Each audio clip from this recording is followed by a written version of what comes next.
Ito na nga, ito na nga ang huling araw natin dito sa Toyota Balintawak. And natapos na natin yung 600 hours as a OJT. So yun guys, last day na natin. Wala na, tapos na. Thank you Toyota Balintawak. And thank you sa experience. Thank you. Paalam. Thank you.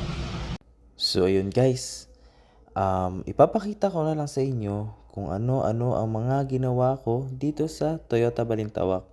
At ito, ipapakita ko muna sa inyo yung service area kung saan ginagawa yung mga sasakyan na mga dinadala dito ng mga customer. At ayan nga. So, let's go. Ipapakita ko na sa inyo lahat. So, ayun nga. Ito, dito ginagawa ko ay nag-update ako ng mga pyesa. Tinitignan ko kung naka-close na ba to or open. And if naka-close na to is pwede na siyang kunin ng customer. And if open pa siya and meron pang may mga pyesa pang kulang na kailangan pang kumpletuhin. And ayun nga, medyo marami-rami to.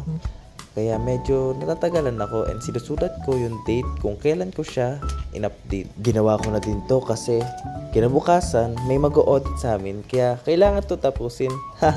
At dito naman, nagre-refill ako ng mga chemicals. Ito nga pala yung 10W30 yung inaayos ko.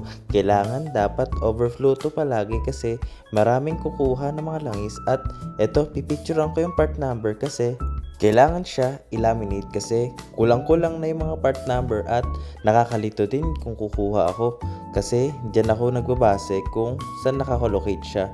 And ayun, approve! So ayun nga, natapos ko na siyang i-laminate at ito, ginugupit ko na para matapos agad ako at makapag-backup ako sa mga chemicals at kailangan ko rin mag-deliver doon at kailangan ko tumulong sa kanila kasi may iba din silang ginagawa and ayun, yun na lang yung may aambag ko sa kanila.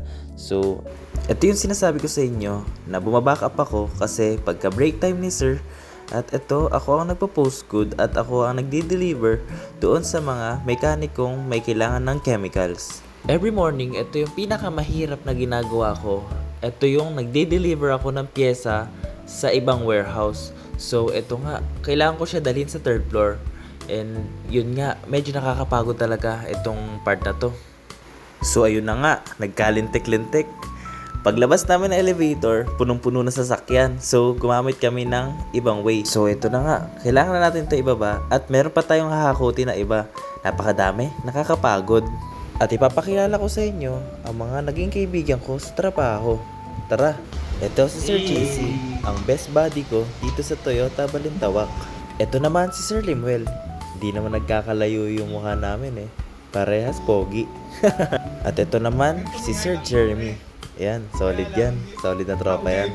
At ito naman, yung mga cool dad dito sa Toyota Balintawak. Ito si Sir Jomark at si Sir Joseph. Ay. At ito naman si Sir Ace. Yan, solid din yan si Sir Ace. At ito nga pala si Gerald. Kung may single kayo, reto nyo naman tong tropa ko. Solid yan. Ayan si Sir Kyle.